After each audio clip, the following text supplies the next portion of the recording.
Pokemon Horizons, and I spoke to your mom. She was dying for some dick. This is defense mode switching to attack mode, and what a breath of fresh air is Pokemon without Ash finally. Ash's freaking corny self and Pikachu and blah blah blah blah. I mean, Pokemon after X and Y, they needed to stop.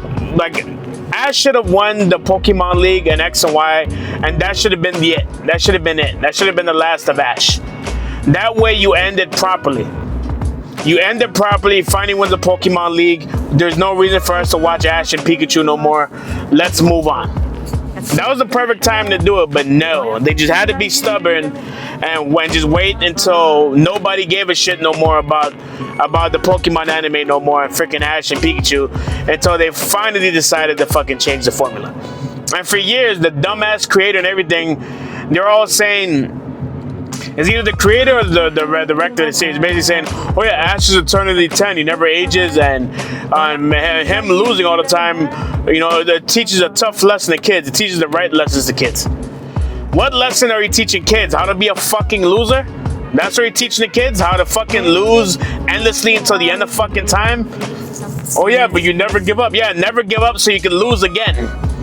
You know, the whole point of the whole, you know, teaching kids the right lesson story about losing and stuff is eventually you have to win. Otherwise, what's the fucking point?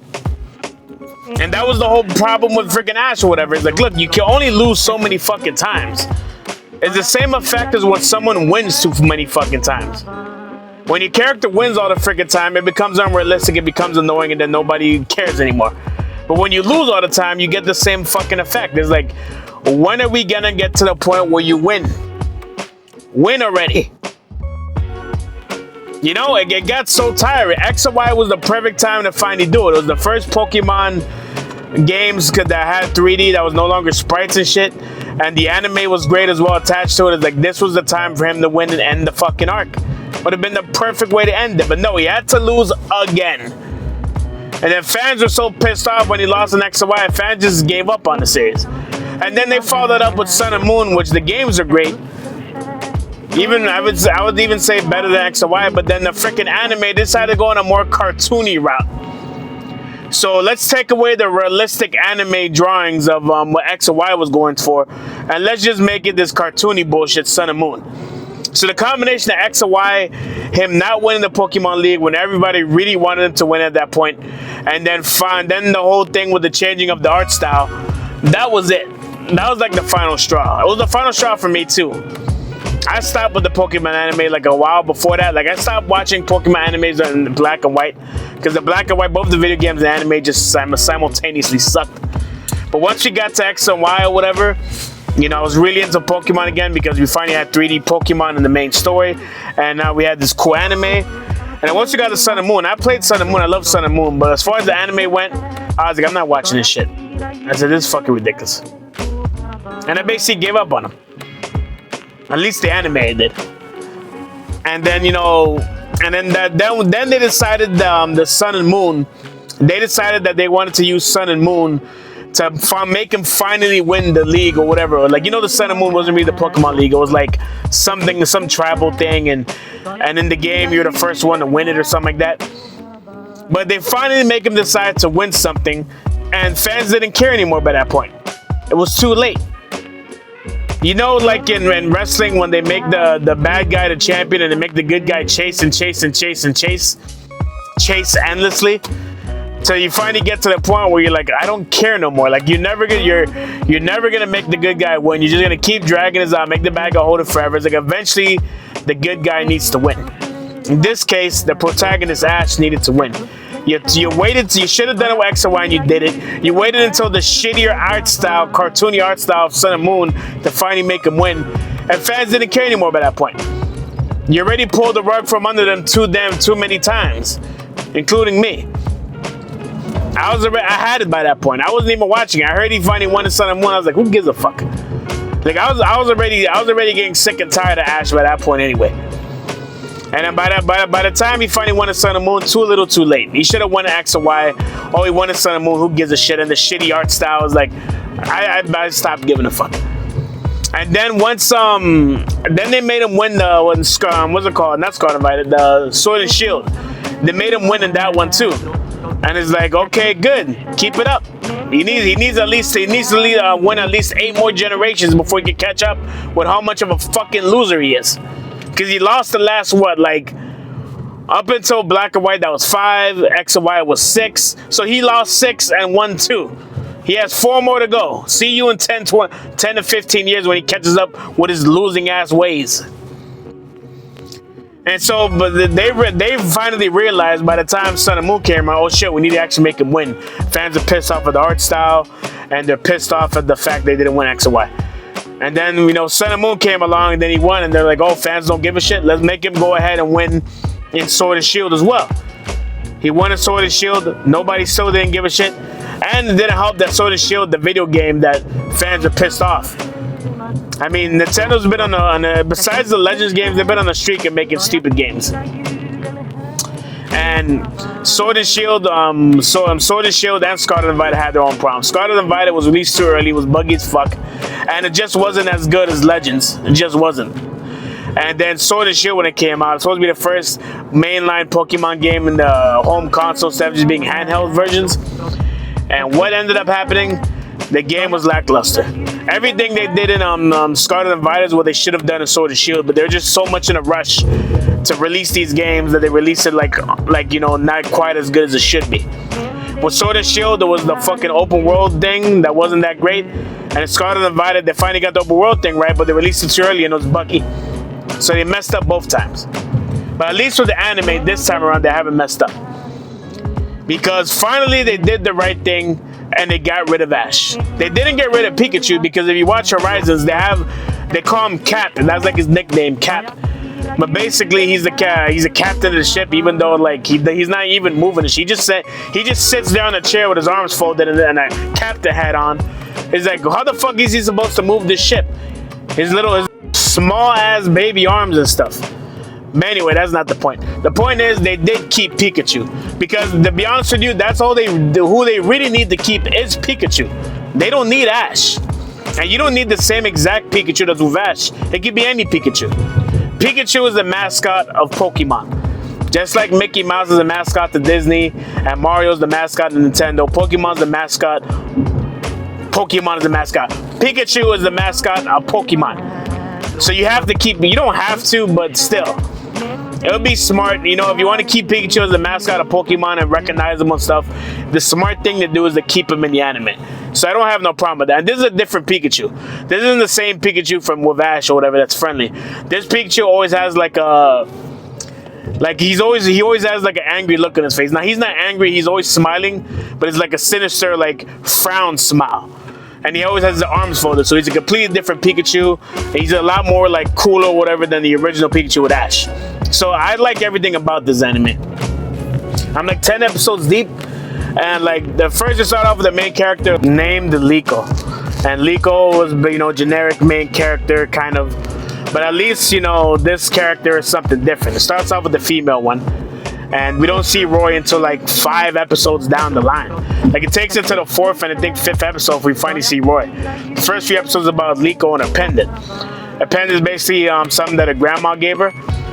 But while she's at school, and she's actually in school, she's not just, in the small town, hey, I want to go on a Pokemon journey. And the professor's like, all right, here's, 1 of the 3 Pokemon for the region. Pick one.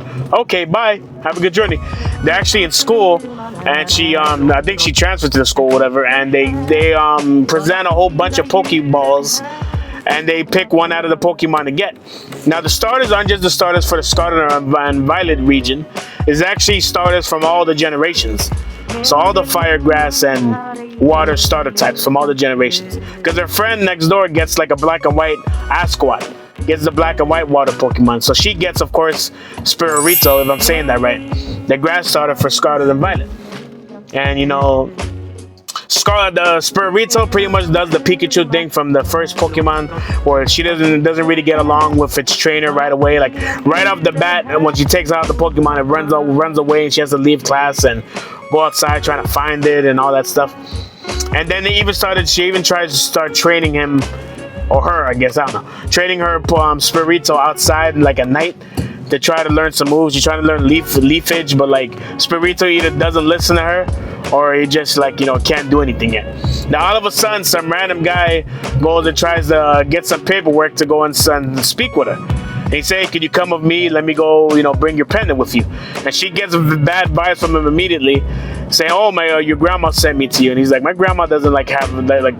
He said that his grandma sent a letter. She's like, "My grandma don't send letters." She got a bad vibe. His Spirito was freaking like hissing at it, pretty much pissed off, not trusting him either. She got a bad vibe and tried leaving through the roof, through the window and through the roof. He comes barging in. He's escaping.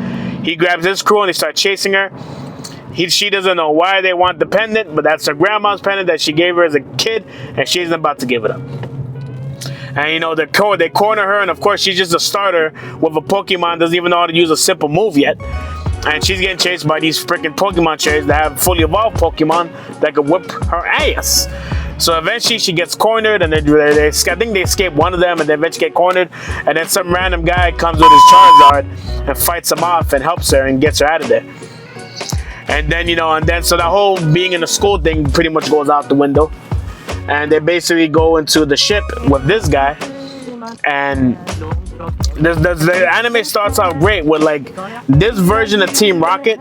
They're called the Explorers. There you go. They're Explorers is what they called. And I think they're the Volt Tacklers or something. That's the name of the good guy in the ship. But he's the one with the Pikachu in the airship.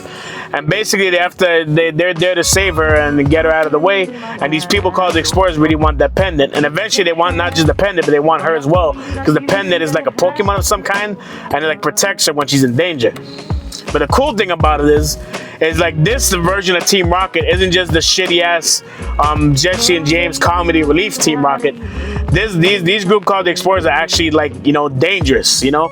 They're serious and they actually pose a threat to our main character. And so basically it's actually way more interesting and cool of like, you know, of a evil team. And actually, you know, makes sense why they're going after the main character. They're like, "Oh, you're Pokemon, you're Pikachu strong. We want Pikachu." That dumb crap. They actually have a built-in story and an actual good reason for why they want this pendant and this girl. Now, why did they want it? That's not really known. But once you see the pendant go to work and has those mysterious powers that can protect her and stuff, you kind of get a reason of, okay, now it kind of makes sense what they wanted.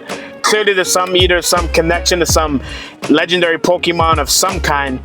Or there's some connection to it. And even Roy later on, he has like a Pokeball, an ancient Pokeball that was passed on from his granddad.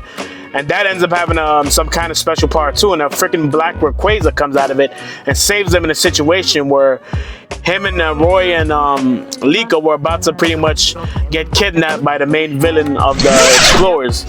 And the people trying to kidnap them are actually way stronger than them.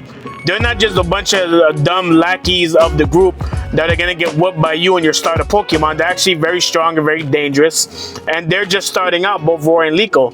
So they're in no position to face or do anything to them at all. I mean, their starter Pokemon's Frikoko and Spirito, they both can barely do like 3 moves. Like they know tackle. And they I think Farico knows Tackle and Ember, and Spirito knows Leafage and maybe Tackle itself. Like they're such in the beginning stages that they can't do shit to them. So the crew in the airship, the one that has the Pokemon, and the rest of their crew of the Volt Tacklers, they're actually there because they're experienced trainers and they can fight off this like really dangerous threat while they like train and become better. And Liko even says that she wants to become stronger and gets better. I want to be so that she can fend for herself instead of, you know, relying on these guys. So in conclusion, I really like this anime. I actually really love this anime. And I'm gonna watch it all the way up until the end. And then I'm gonna go back to finishing up my Yu-Gi-Oh! 7s and Yu-Gi-Oh! Go Rush. But this is the freaking breath of fresh air that I needed. I needed an escape from Ash. I needed some serious villains actually threatening.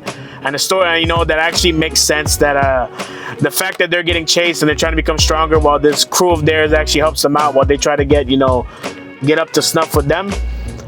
Just like, if you love Pokemon, watch this anime. If you haven't watched Pokemon in years or 10 years, watch this one because it is great. It is worth the watch. You can now go back to your childhood and watch the Pokemon anime as well as play the freaking video games. You don't have to just play the video games and ignore the anime like we used to.